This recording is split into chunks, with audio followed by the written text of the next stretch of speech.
Pastor Eugene, come, and Pastor Kevin. Receive the grace to tarry. Receive the grace to tarry. Some of you, warfare came when you stopped praying. Warfare came when you stopped praying. Today I declare, any warfare that came, whatever manifested because of slumber, today in the name of Jesus, arise in the authority of Elohim and scatter what has assembled.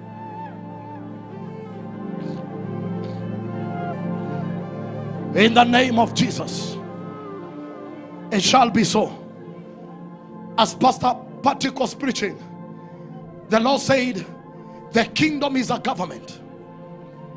In this government, I've invested the system of intelligence and awareness to the prophets.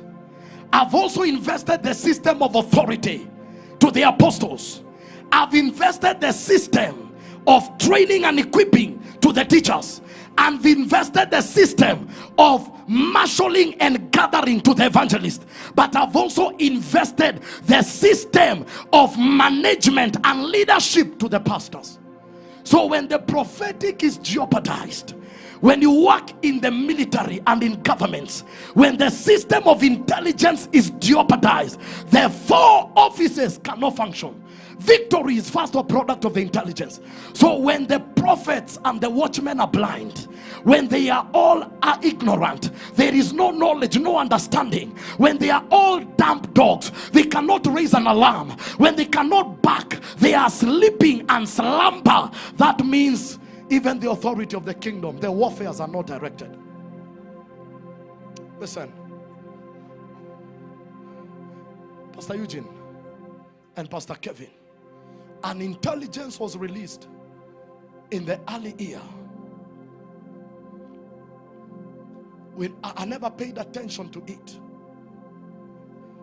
but slowly I'm seeing ripples, and I've sensed an open heaven to wage warfare with prophecy. I'm seeing ripples, and because I'm not the one who released that intelligence, I want the two men to release it, and then we are going to pray. I picked the frequency on the 31st because I remember when I stood on 31st, I said dry bones are going to live again. Listen, there is a spirit of death released on this altar. There is an assassin. I don't know, it's either targeting me, my family, but among the leadership of the house, there is a strange arrow of assassination. A strange arrow. They saw it. That's why I called them. That's why I called them. That's why I called them.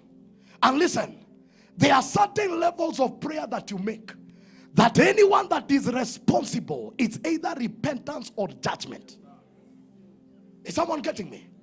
Because from the let me not say it, but I've seen the impact. So on that first when I was praying, I didn't understand it, but now I can understand it. Maybe Pastor Kevin, you can say what you saw. If you come from this territory, you know a man by the name, he was Bishop Matibo. That man left us years back, and he left at the peak of a church called Word of Faith. And this is what I saw. I saw my brother, Pastor Ken, very angry.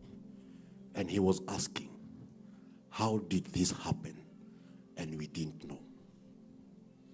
And the Spirit of God told me, that spirit that carried that man has been released. Because Life Church, you are about to break the caveat he broke. And when my brother shouted, how did this happen? And we didn't know, it is one of us who had left. I saw a casket, but with the spiritual wisdom, the spirit that was pushing me to see what is in it, I refused to see what is in it, because none of us shall die.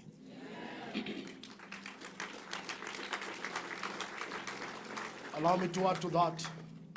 When I came in this territory, the Lord spoke loudly and he said, the mantle of that man is still in the spirit.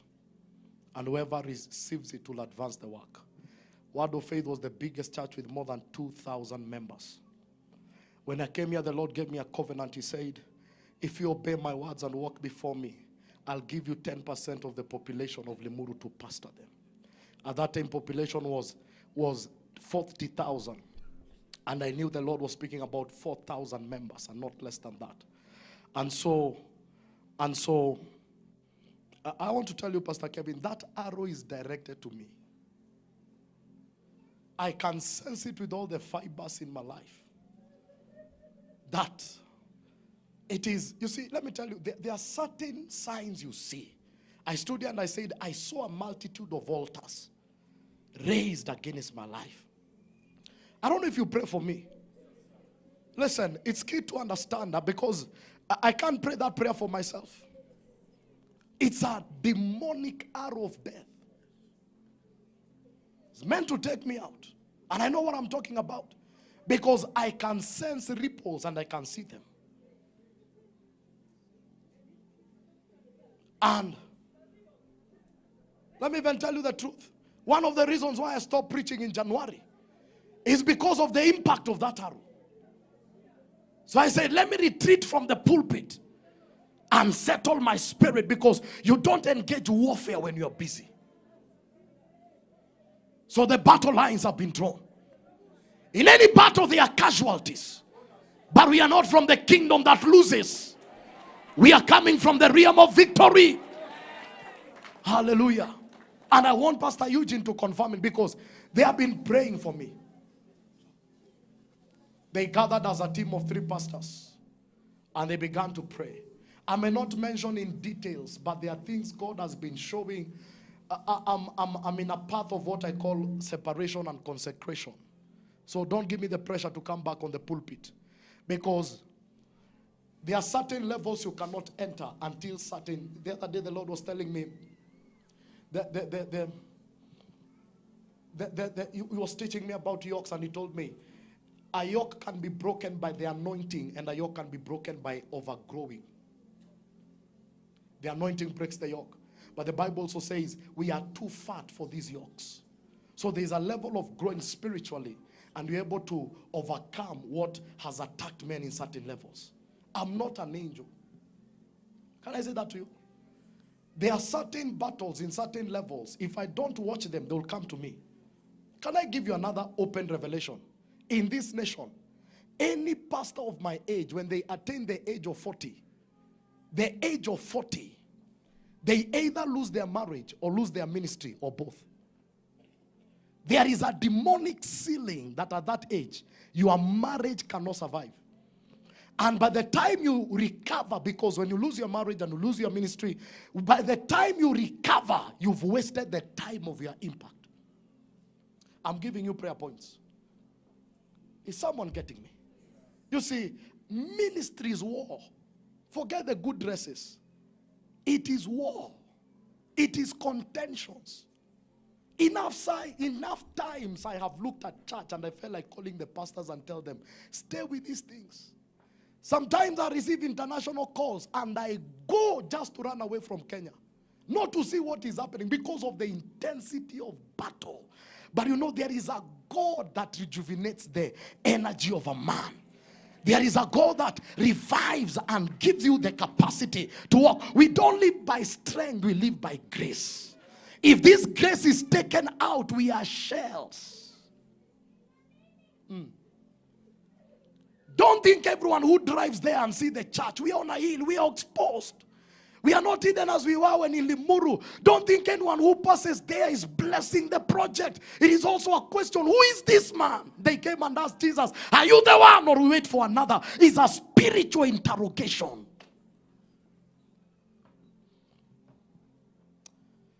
So we can't sleep. And don't pray for me from sympathy. Pray from authority. No, you see, we are coming from a winning kingdom.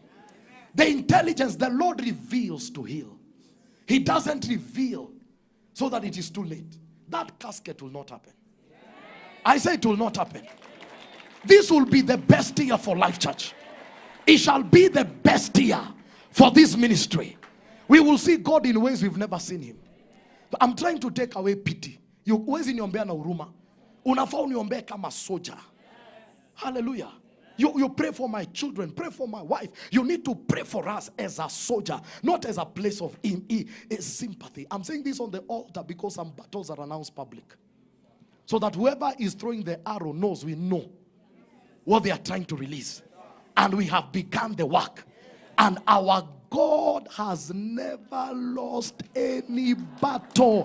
From Genesis to Revelation, I have never read a place where the Bible says, and the Lord retreated and the devil won. So there is a knowing in my spirit that I know that I know. Hallelujah. I know that I know. It will not take. And we are going to break that ceiling. And we are going to do greater works for the glory of God. Amen. This is my friend. He's called Evangelist Sarge. He's a man I love. I met him supernaturally. I won't even mention. God has a way he connects men. And this man is very prophetic. Anytime I meet him, meetings I've attended, you'll always hold the mic and begin to prophesy. So please, these are the prophetic flows. You can stand, you guys, please stand. Tell your neighbor, don't be in a hurry. Because we need to release declarations of preservation. Please stand to that neighbor. Tell that neighbor, Pastor has been praying for you. Today is your day to reciprocate in prayer. Bwana asifiwe. I'm a man like you. Do you know the Bible says John met an angel in the heavens. He bowed. The angel told him, I'm one of you. You can't worship me.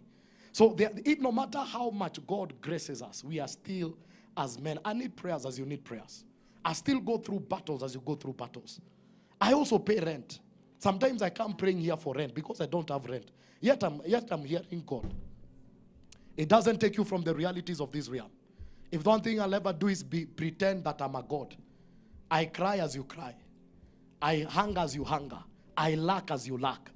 I have loans as you have loans. I saw one of my brothers, and I said, I'm going to reach out to him, who said he has stopped the teaching ministry. I said, Lord, I know what that means in the nation.